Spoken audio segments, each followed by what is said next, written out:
Hello, everyone. Welcome to another episode of IAE Aviation. My name is Niko, and today we have the chairman of the Emerald Angels of the Gulf Coast 99 chapter. She is also a pilot and a clinical psychologist. Please help me welcome Terri to the show. Thank you. Welcome, Terri. How you doing today? I am doing well, Niko. Yes, ma'am. Yes, ma'am. Thank you for your time from us at Island Air Express.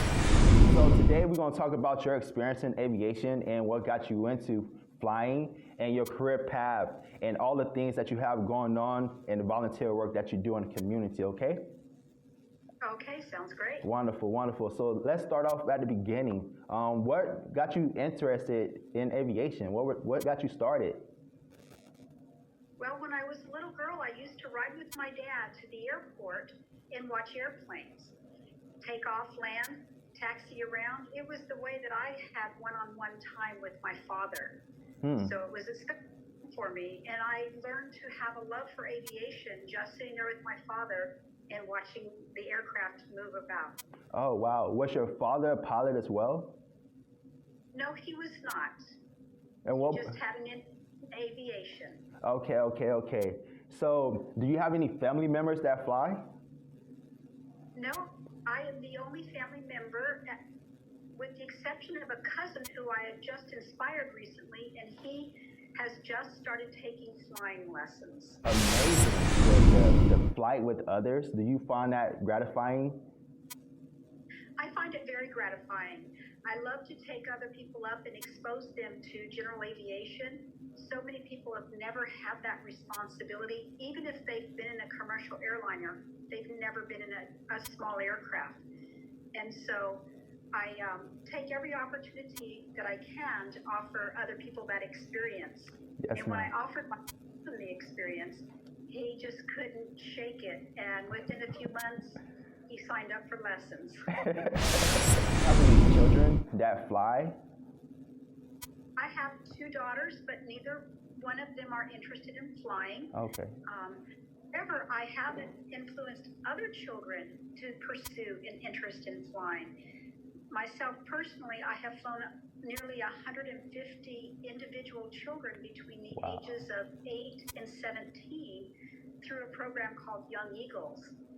And some of those youth that I have flown have gone on and become pilots themselves and are now giving back to that very same program that they experienced their first flight in. Oh, that's wonderful. How did you get involved with the flight training? If like a discovery flight, what have you? For Mother's Day, my husband purchased me an introductory flight lesson.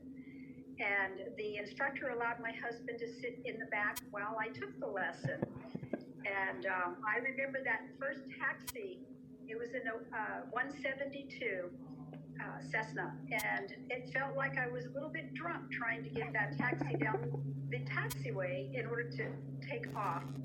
But yes, you never forget that very first flight and the exhilaration, as well as a little bit of the anxiety as you roll down that runway. Yes. Remember your flight instructor? I do. I remember my very first flight instructor. He gave me a couple of lessons, and he was retired, so he passed me over to a female instructor, and I had a couple lessons with her. She had some circumstances come up and had to suddenly leave, and then I finished the rest of my flying lessons with a flight instructor that I'm still in contact with. And I took my flight lessons in 2007. So I formed a great bond with my flight instructor, and he continues to check up on me, and I continue to see what he's up to.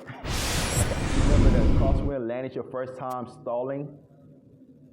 Oh, crosswind landings were normal at the airport where I learned to fly. The runway was not in the right configuration. Okay. It didn't have a crosswind on landing. It was a surprise and a shock, and so I didn't get to experience a lot of non-crosswind landings in the beginning. But we did a lot of pattern work. We did a lot of stalls, power on and power off stalls. Yes. Learning. I can remember that first stall as I was learning, thinking, "Oh my gosh, I'm going to die because I'm going to fall out of the sky." But of course, you don't do that. Right, right. I had to put a lot of trust into my flight instructor, who was a person I had never met prior to learning to fly. True. And I think that's what really helped cause a bond between myself and my flight instructor, is learning to have that trust. And I'm sure he had to have trust in me as well to allow me to do some of those maneuvers. Right. Going into the networking side of things, and you said that forming a bond, you remember those bonds that you form.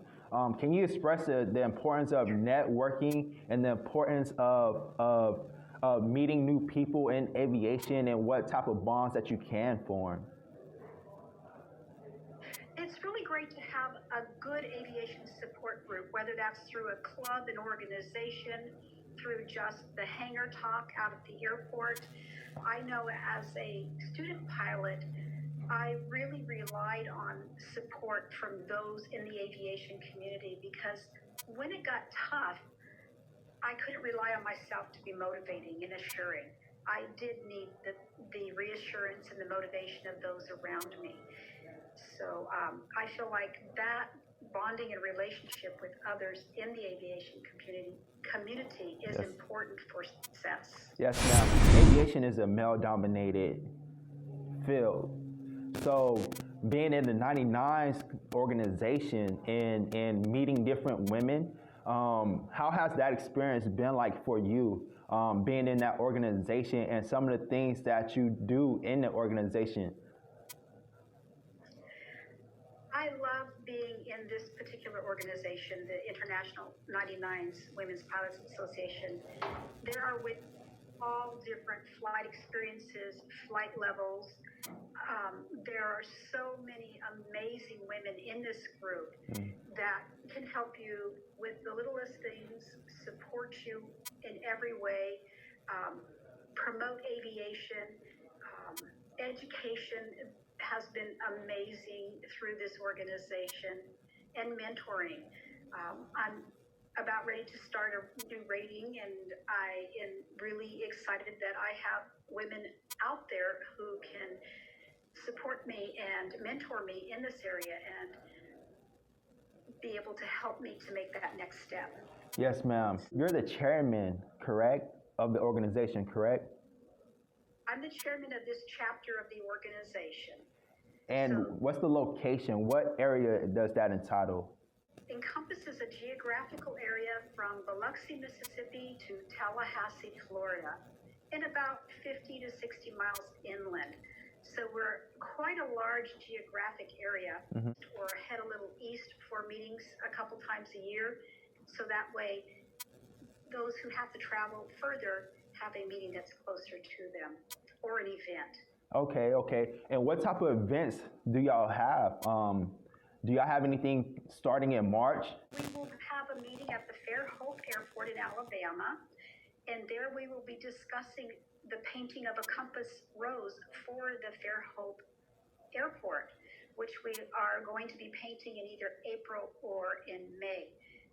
And so that's one of our projects this year, is to paint that compass rose for the airport. That's amazing. That's amazing. Some other events we have planned. We have a hangar barbecue with an AMPIA that will be speaking to us about general motor maintenance. And let's see, what else do we have? We have some fundraisers that we are scheduling so that we can raise funds for scholarships. Okay, okay. Currently our chapter is working towards offering scholarships, and we're just at the point where we're ready to offer our first scholarships this year. Congratulations. And what type of experience have you been in besides from a Cessna? Let's see, I started out learning to fly in a Cessna 172. I've had a few opportunities to fly a Stearman. I've flown a Sabria. Although I'm not tail wheel endorsed, I had somebody on board that was able to work with me on landing those aircraft. I have flown the Columbia. That was one of my favorites. The Cirrus SR-22. I had an opportunity to fly. with an instructor because I'm not qualified for complex aircraft either at this point. I've flown I currently own a Cherokee 180D model. It's a Sikorsky, and I've flown a little I can't remember the other one. It was a little private helicopter. Now, this is something new. We're talking about helicopters. Let's go into down this road real quick. So, talking about the helicopter situation, well, how do you feel about helicopters first? How do you feel about helicopters? What was that like for you? I wanted to experience the helicopter flight on my own as far as learning. So I took about 5 hours of lessons. I decided my passion is in fixed wing, not in rotor wing. But I did get to a point in the helicopter, Instrum, that's another one I flew. The Instrum is the one that I did most of my training in.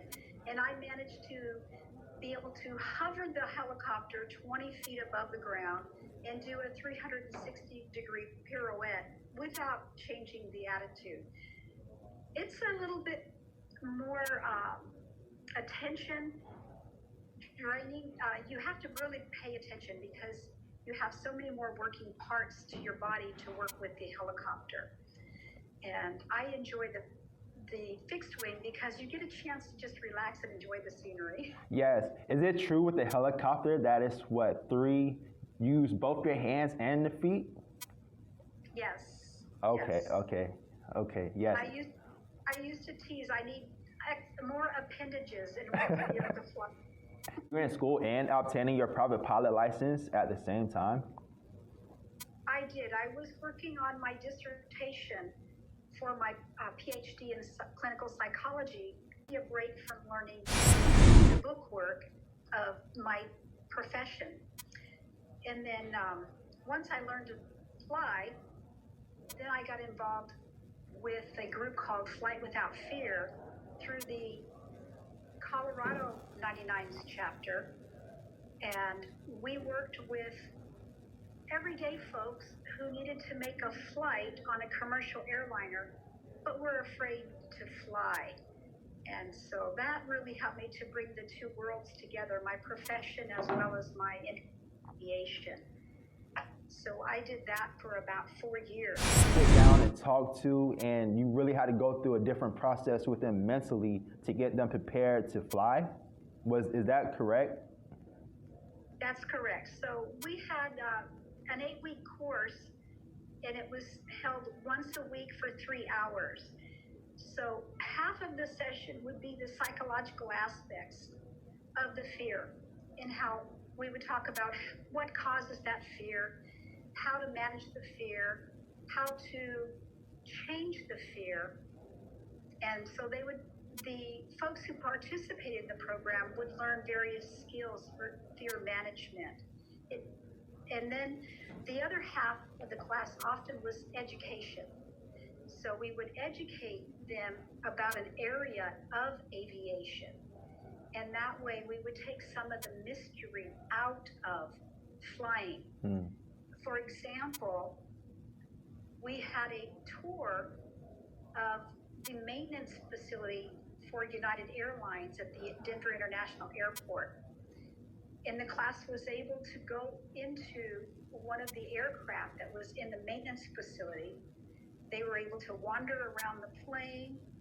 Some of the ladies and men that participated in the program even went under the plane into the luggage compartment, got up into the wheel wells. They were able to go up into the cockpit. Often we would have somebody come into the cockpit and turn on the avionics so that they could see what was going on. So it took a lot of the mystery out of what to expect on the aircraft. What steps would you say will be beneficial for someone to get over their fear of flying? The first step is to realize that you have to face that fear in order to manage it. It's not that somebody overcomes the fear, it's learning how to manage that fear. So realizing that our mind is a very powerful instrument becomes important, because our mind can convince us, regardless of what we're doing, that we can or cannot do something, or something is or is not dangerous. So it's just a matter of first realizing that you have this fear, and that in order to manage it, you will have to face it. If someone had a fear of flying right now, would you help them, assist them in their process of flying to get over that? That is something that I can do. I actually had a private practice for a while where I took on one-to-one clients who didn't feel they were ready to be in a classroom setting. And I just realized I did my math wrong earlier. It's probably closer to 80 people. Wow. But yeah, so I would sit with people one-on-one in individual sessions weekly to work on addressing the fear issues. And then we'd also go into a little bit of education as well. So I do work individually with people in that manner. That's awesome. Now, are you still out here volunteering in the community?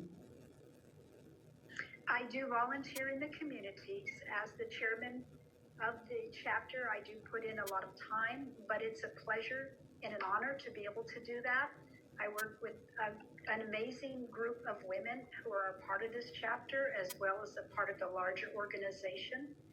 And it keeps me grounded in many ways to be able to volunteer my time to promote aviation. Have you seen aviation change in the last 5 years since you've been in the field, or since 2007, since you became a private pilot? Have you seen the aviation world grow with the interest in women? I have seen some growth out there. I think it's scattered and small, but I think we are reaching females of all ages and striking an interest. So trying to help women who are in difficult situations where they don't have the free time to put into aviation training is something that I like to work with, and helping those women realize where they can steal away the time and still pursue that dream of flight. Because that's important. Because if someone does have a dream, they should be able to pursue it for sure, without burden. Do you own any planes currently? I currently own a PA-28180D, which is the Piper Cherokee. How do you like it? I like it. It was, it's a low wing compared to most of my experience in the past was high wing. So there was a little bit of a transition to the low wing, but I really do like it. It has a stronger engine than my Cessna I owned previously. So when I purchased it, I lived in Denver, and that extra 20 horsepower was an amazing difference to get off the ground when the density altitude's at 8,500 or 9,000 feet. Wow. And what was the experience like in Denver, staying out there in Denver? Oh, in Denver, you can fly 300 days a year easily. There's just so much opportunity there. And the cool air is wonderful, gives you nice, smooth flights. The views of the Rockies are amazing. I always advise if anybody wants to fly over the Rockies, get some mountain training. There are too many pitfalls to mountain flying if you are not prepared. And those Rockies are not forgiving, and they will take you down if they can. So mountain flying courses are great.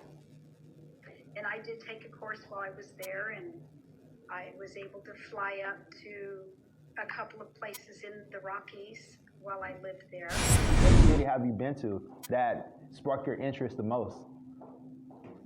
One of the places that I landed and I just landed there and spent the night and left the next day was Las Cruces in New Mexico. It was just out in the middle of the desert, but yet there was this green oasis. The airport FBO was very friendly, just really had a good time there. I got in just prior to a storm. That's why I was overnight. I was grounded, but I had a great experience there, and it was an unexpected experience. So those are always the best. Yes, there are a lot of airports I have flown into that I really enjoy. Another favorite was San Luis Obispo in California. It's a beautiful airport to fly in and out of, and it takes a little bit of skill and talent coming over the coastal mountains and dropping from 3,500 down to sea level to get into the airport. So it's that was another favorite of mine. You have you've flown in a lot of terrain areas, a lot of mountainous areas. I have. Technically, I have flown from San Luis Obispo to Jacksonville, Florida. Wow. And as far north as, let's see, Montana. I've never flown the northeastern states, though. So that's a goal one day. It's coming. It's coming. Anything that you want to say to the IAE aviation community? Mostly go out there, have fun, be safe, and take it seriously, because we don't want to see anybody injured or hurt. We want safe flying and have fun. That's my encouragement to everybody that I meet is have fun, but be safe. Yes, ma'am. Thank you so much, Ms. Terri. Have fun and be safe is the motto of today. And I want to thank you, Ms. Terri, from IAE Aviation and from us at Island Air Express, Panama City, and to everyone at IAE Aviation in the community. Thank you from me and Ms. Terri, and y'all take care and have a great evening. Thank you. Thanks for Thank you, Ms. Terri. Take care.